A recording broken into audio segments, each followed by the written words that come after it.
Bienvenidos. Hace 30 años comenzó a regir en Colombia una nueva constitución política. Por estos días pues se ha hablado mucho de lo bueno, lo malo, lo que aún no se ha aplicado de la nueva constitución. Y uno de los organismos que nació con esa nueva Carta Magna fue la Defensoría del Pueblo. Y hoy nos acompaña en el unicornio el primer defensor del pueblo, la primera persona que ocupó ese cargo, don Jaime Córdoba Triviño. Doctor Triviño, muchísimas gracias por estar con nosotros. Bueno, es un placer y mil gracias por su invitación. Bueno, doctor Córdoba, explíquenos así muy brevemente cuál era el objetivo inicial de la Defensoría del Pueblo registrado en la Carta Magna, dentro de la Carta Magna del 91. Pues la institución del Defensor del Pueblo, que tiene orígenes muy remotos, pero de manera mucho más cercana, una figura similar en Suecia en 1809 y la del Defensor del Pueblo con esa misma denominación en la Constitución Española del 78, es una institución que, a pesar de carecer de funciones coercitivas o sancionatorias, sirve como un puente entre los ciudadanos y el Estado para controlar a las autoridades en clave de derechos humanos. Realmente el proceso que finalizó con la promulgación de la nueva Constitución del 91 puso un énfasis esencial en la persona humana, en su dignidad y en sus derechos inherentes e inalienables. De tal manera que el eje fundamental se trasladó del Estado a la persona humana.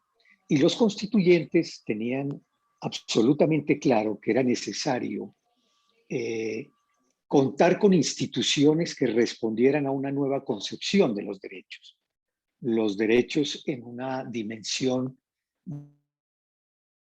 muy distinta, mucho más progresista, mucho más garantista que la que traía la Constitución derogada de 1886. Y por eso los constituyentes pusieron énfasis tanto en la creación de la Corte Constitucional, que es la institución que se coloca a la cabeza del sistema jurídico de protección de los derechos humanos, de los derechos fundamentales, y la Defensoría del Pueblo, que es una institución encargada de la promoción, de la promulgación, de la defensa y el ejercicio de los derechos fundamentales y de los derechos humanos en general. Entonces, para esta nueva Constitución, porque no fue una simple reforma lo que ocurrió en 1991, sino la promulgación de un nuevo pacto social contenido en una nueva carta política, era necesario crear una institución de esas características que respondiera al nuevo signo de la concepción de la misma Constitución y de los derechos humanos. Pero es decir, ¿qué entidad era lo más cercano a la Defensoría del Pueblo antes del 91? ¿Había algo parecido? ¿A dónde recurría la gente antes del 91? Sí, por supuesto. Antes de la Constitución del 91 estaba una institución muy poderosa y que entonces gozó de un enorme prestigio fundamentalmente por la calidad de sus titulares, que era la Procuraduría General de la Nación. También en el gobierno de entonces, sobre todo en los gobiernos de Virgilio Barco y al comienzo de la presidencia de César Gaviria, existía una consejería presidencial para los derechos humanos, pero era más un tipo de oficina de quejas que una institución de control de las autoridades. La Procuraduría cumplía algunas de esas funciones que hoy están asignadas a la Defensoría del Pueblo, aun cuando el énfasis, como lo tiene hoy también, la Procuraduría era ejercer un poder disciplinario, un poder sancionatorio para una multiplicidad de faltas, no necesariamente violación de derechos humanos. La Procuraduría, antes de la Constitución, contaba con una Procuraduría delegada para los derechos humanos, pero esa Procuraduría, si bien podía hacer observaciones, advertencias, etcétera, también ejercía un poder disciplinario. Lo que el constituyente quiso es crear una institución autónoma, independiente de la Procuraduría y de todos los poderes, y especializada en el tema de la promoción, el ejercicio y la divulgación de los derechos humanos. Y usted, doctor Jaime Córdoba, ¿cómo llegó a ser el primer defensor del pueblo? Bueno, para esa época yo cumplía las funciones de procurador delegado para los derechos humanos, precisamente, que era una procuraduría relativamente de reciente creación y ya, digamos, se había posicionado de alguna manera en el tema de la defensa de los derechos humanos y adelantaba investigaciones que para esa época tan convulsionada en materia de violencia y de derechos humanos y de crisis humanitaria, la Procuraduría había cumplido ya un rol relativamente importante. En el debate de la constituyente se planteó la posibilidad de crear esa figura del defensor del pueblo dentro de la Procuraduría, pero finalmente la Asamblea decidió separarlas definitivamente y crear aparte la Defensoría del Pueblo. Esta Constitución introdujo un artículo transitorio en virtud del cual el primer defensor del pueblo sería elegido por el Procurador General de la Nación de una terna elaborada por el presidente de la República. El presidente Gaviria me incluyó en esa primera terna con otros distinguidos ciudadanos y juristas, y el procurador de la época con quien yo trabajaba y tenía mucha cercanía, desde luego, el procurador Carlos Gustavo Arrieta, me eligió como el primer defensor del pueblo. Digámoslo transitorio, porque era en virtud de una disposición transitoria. Usted recordará que la Asamblea Constituyente revocó el mandato del Congreso de la República, con posterioridad se citaron a unas nuevas elecciones. Ese nuevo Congreso entonces retomó la plenitud de sus competencias y le solicitó al presidente de la República elaborar una nueva terna para elegir un nuevo defensor del pueblo. El presidente de la República me hizo el honor de incluirme nuevamente en esa terna, también con otros ilustres compatriotas, abogados muy distinguidos, y en este caso ya la Cámara de Representantes me ratificó para un nuevo periodo de 4 años. Es decir, ¿por cuánto tiempo estuvo usted como defensor del pueblo? Pues yo estuve cerca de 4 años y medio, más o menos, ¿no? El periodo transitorio de agosto del 91 a marzo, y luego hasta de marzo del 92 hasta agosto de 1996. Bueno, y al principio la gente sí se acercaba a la Defensoría, ya empezaba realmente a conocer la importancia de esta entidad, sabía pues que allá podían también de alguna manera protestar por sus derechos. Al principio, ¿cómo era esa relación de la gente con la Defensoría? Mira, al principio fue evidentemente muy difícil. La gente, incluso las instituciones del Estado, las organizaciones de la sociedad civil, desde luego no estaban muy familiarizadas con esta nueva figura que no tenía antecedentes muy precisos en nuestra tradición jurídica, porque no era una institución que pudiera producir sanciones, no era una institución con poderes coercitivos como ya lo señalamos. Entonces, la misma denominación de defensor del pueblo confundía a la gente. Esa denominación no tenía tampoco tradición en nuestro sistema. Entonces la gente está un poquito al principio desorientada y por eso el énfasis que nosotros pusimos al principio fue en posicionar la Defensoría, enseñarle con estrategias pedagógicas a los ciudadanos qué es lo que la Defensoría del Pueblo puede hacer, pero también qué es lo que la Defensoría del Pueblo no puede hacer, porque la gente, por ejemplo, reclamaba o ponía quejas por corrupción de agentes de tránsito, por el precio de los artículos del mercado, etcétera.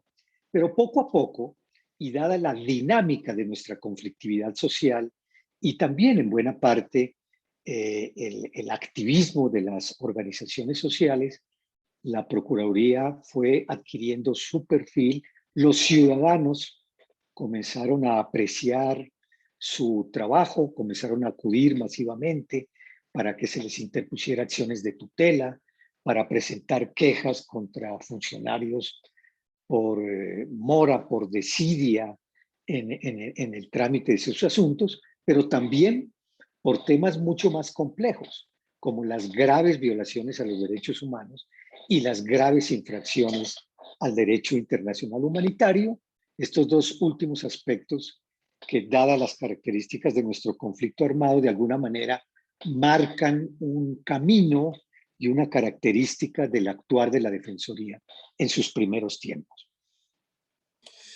Y me imagino que uno de los temas más recurrentes era la defensa de los derechos humanos. Era tal vez lo que más llegó al principio y después cuando siguió desarrollándose la defensoría. Sí, por supuesto, la violación de los derechos humanos, las infracciones al VIH, pero también los reclamos de violaciones o amenazas de los derechos humanos de lo que hoy podríamos denominar todos los sectores vulnerables, o como los denomina la Corte Constitucional, los sectores o poblaciones o sujetos de especial protección constitucional, como por ejemplo las personas sometidas a prisión, las mujeres, los indígenas, los niños, las personas de la tercera edad, los miembros de las comunidades diversas sexualmente, etcétera. Entonces, digamos que la Defensoría del Pueblo fue tomando una dinámica con esos grupos vulnerables, muy débiles, y desarrollando estrategias y acciones muy concretas para promover la defensa de sus derechos fundamentales. Una figura que también se rescata de la Constitución del 91 es la tutela. Y veo que pues defensoría y tutela como que van de la mano, ¿no? Eso, definitivamente esas dos partes son muy rescatables de la Constitución del 91. Sin duda, y el constituyente, digamos, tuvo la buena previsión de confiarle al defensor del pueblo la función de poder ejercer en nombre de los ciudadanos la acción de tutela, pero también el recurso de habeas corpus, las acciones populares, las acciones de grupo, es decir, todos esos recursos o acciones judiciales que la nueva Constitución creó para la defensa, llamémosla, judicial de los derechos fundamentales, de los derechos colectivos, pero también de los derechos sociales, económicos y culturales. Bueno, usted nombró un elemento importante en la creación de la Defensoría del Pueblo, y es la independencia. ¿Hasta dónde realmente la Defensoría del Pueblo ha sido independiente? Pues me imagino que cuando habla de independencia es que tiene que ser completamente aparte del gobierno que ejerce en ese momento. ¿Hasta dónde ha sido independiente la Defensoría del Pueblo en ese sentido?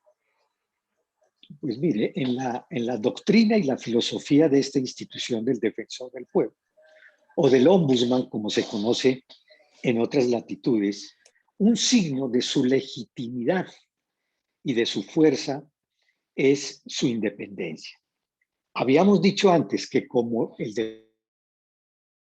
Defensor del Pueblo carece de poderes coercitivos o sancionatorios, el poder que realmente tiene el Defensor del Pueblo es lo que se denomina la magistratura moral y la autoritas, o sea, la autoridad. Y eso significa que el Defensor del Pueblo tiene que tener unas calidades, un reconocimiento público y actuar de tal manera que sea realmente confiable para los ciudadanos en la función de la defensa y promoción y divulgación de los derechos humanos. De tal manera que uno no puede concebir al defensor del pueblo o a la defensoría del pueblo sin ese signo de la magistratura moral, de la autoridad y de la independencia. Pero la independencia no solo concebida como su ubicación como un órgano de control o autónomo dentro de la estructura del Estado, sino la independencia en su acción diaria, en su acción cotidiana.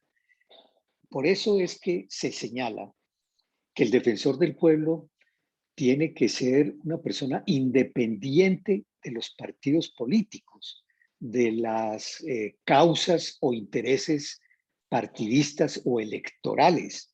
El defensor del pueblo tiene que actuar con absoluta imparcialidad, porque el defensor del pueblo defiende los derechos de todos los ciudadanos sin distingo de ninguna naturaleza. Ahora, eso no significa que el defensor del pueblo pueda provenir o haber militado en un partido político, pero en el momento en que asume su tarea, tiene que actuar con rigurosa independencia, porque de lo contrario se deslegitima su tarea. ¿Usted en el momento en que fue defensor del pueblo pertenece a algún partido o usted siempre ha sido independiente? No sé. Sí, no, yo siempre fui un funcionario judicial, trabajé en juzgados, en la Corte Suprema, en la Procuraduría, nunca tuve una militancia en ningún partido. Uno, desde luego, tiene una filosofía, una concepción política, una concepción del Estado, una concepción de la vida, pero no pertenecía, digamos, no militaba activamente en ningún partido político. Insisto, eso no descalifica al defensor, lo que lo descalifica es si en su acción, en el ejercicio de sus funciones, en la forma como asume la tarea, no actúa con absoluta imparcialidad, con absoluta distancia de los poderes públicos, del presidente de la República que lo ternó, del Congreso que lo eligió, de los jueces, de las cortes, etc. El defensor del pueblo debe tomar esa distancia. Ahora, hay algo muy importante. El defensor del pueblo no puede ser tampoco un sujeto neutral. La neutralidad se predica en instituciones como el CICR, el Comité Internacional de la Cruz Roja, en relación con los conflictos armados. El defensor del pueblo es imparcial, pero no neutral, porque el defensor del pueblo debe actuar y debe estar al lado de las víctimas, de los ciudadanos a quienes se viola, se desconoce o se amenaza sus derechos humanos. Bueno, y en ese sentido, ¿cómo ha visto la función del actual defensor Carlos Ernesto Camargo? Pues teniendo en cuenta todo lo que ha pasado durante este año, con las marchas, las protestas, todo lo que ha pasado, con el informe del CIDH. Bueno. Sí, yo lo que veo, lo que he visto en el curso de estos 30 años es que cada defensor en su periodo tiene características, acentos particulares. A algunos les gusta estar más en el terreno, algunos le ponen más énfasis a las acciones constitucionales, etcétera. Entonces, cada defensor del pueblo marca, digamos, un énfasis específico. En términos generales, yo lo que veo es que la Defensoría del Pueblo se ha ido consolidando, ha ido progresando, y lo más importante quizás es que ha adquirido una confianza y una cercanía con los ciudadanos, una de las instituciones realmente mejor aceptadas, con índices más importantes de aceptación y de índices favorables de percepción por los ciudadanos, es la Defensoría del Pueblo. Los ciudadanos quieren a la Defensoría del Pueblo. Aún si desde distintos sectores se formulan, como pueden formularse, como siempre se han formulado, críticas en relación con determinadas actitudes o actos de los titulares que han cumplido esa tarea en estos 30 años. Lo que sí puedo decir es que el defensor del pueblo tiene que asumir las críticas respondiendo con acciones positivas de independencia, de compromiso con la causa, con rigor en su discurso. Eso es exigible y demandable del defensor del pueblo y de todos los funcionarios de la Defensoría del Pueblo. ¿Qué defensor del pueblo destacaría durante estos 30 años? ¿Alguno que usted recuerde por su labor al frente de esta entidad? Pues yo he tenido el privilegio de haberlos conocidos a todos de cerca, de haber valorado y apreciado su función. Los recuerdo a todos con acciones muy particulares, y todos esos esfuerzos, los de todos, permitieron finalmente el crecimiento y haber llevado a la Defensoría del Pueblo a la posición que hoy ocupa. No crea que esta es una respuesta política, ¿no? Yo hago memoria del doctor José Fernando Castro Caicedo, por desgracia ya fallecido, ejerció en su función parlamentaria, pero él llevó la Defensoría del Pueblo a las regiones, a los terrenos, a los sitios más difíciles, y eso fue una tarea muy importante. El doctor Eduardo Cifuentes, quien había sido magistrado y presidente de la Corte Constitucional y que hoy es el presidente de la JEP, le dio una dinámica con un gran rigor académico, con una gran profundidad en el discurso, instauró de manera más técnica lo que se llaman las alertas tempranas, que han sido de enorme utilidad para precaver riesgos para la población civil.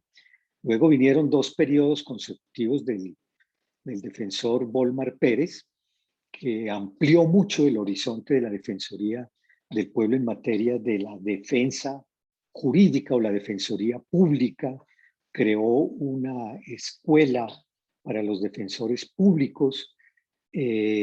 Luego le sucedió el doctor Jorge Armando Otálora, que introdujo una gran reestructuración a la Defensoría, la modernizó, concibió planes y acciones pensando más en el futuro.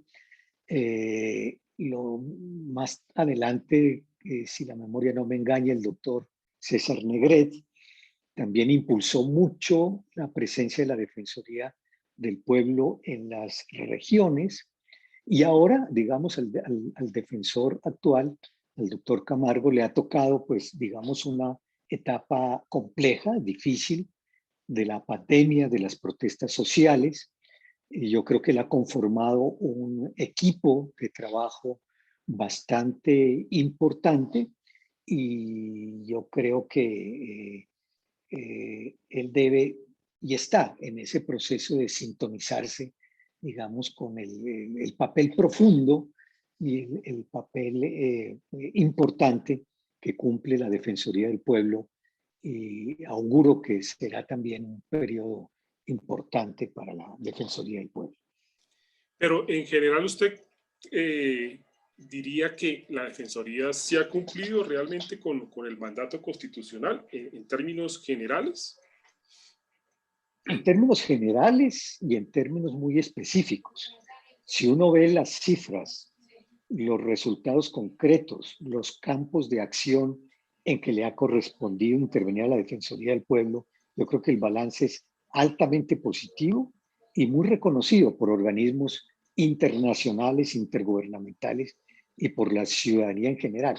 Ocurre algo muy particular con la Defensoría del Pueblo, y es que como no es una institución que tenga poderes para sancionar, para imponer una pena, para tomar, digamos, medidas de carácter coercitivo, los medios de comunicación son poco receptivos a la tarea inmensa, a veces casi oculta, de la Defensoría del Pueblo. Aquí nos falta una cultura política como existe, por ejemplo, en países europeos, particularmente en España, en Portugal, en Italia, con las figuras similares, en que los medios de comunicación, las organizaciones sociales, el sistema educativo en general, le dan una enorme importancia a los pronunciamientos de esta institución.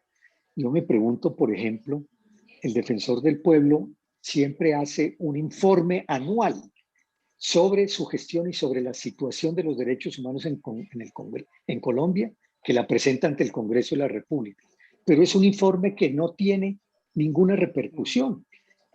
Son estudios que los investigadores, quien está haciendo una tesis de grado, los profesores de derechos humanos o derecho constitucional lo consultan. Pero de lo contrario son documentos que realmente pasan desapercibidos. Creo que tenemos que hacer un gran esfuerzo por cualificar nuestra cultura política para percibir de mejor manera y apreciar y usar de mejor manera este extraordinario mecanismo de protección de los derechos y de control de la administración creado en la Constitución de 1991. Bueno, don Jaime, muchísimas gracias por toda esta ilustración sobre la Defensoría del Pueblo. Inclusive nos hizo una reseña de cada uno de los defensores y con su función respectiva. Muchísimas gracias, don Jaime. No sé si tiene algo más que decir con respecto a esta entidad. Dejarles el testimonio de mi gratitud, de mi agradecimiento por esta entrevista y confío que pueda serles de utilidad. O sea, la gente puede seguir confiando en la Defensoría del Pueblo. Digamos que sigue siendo una entidad de alguna manera transparente. Por supuesto que sí, creo que sí. Bueno, muchas gracias.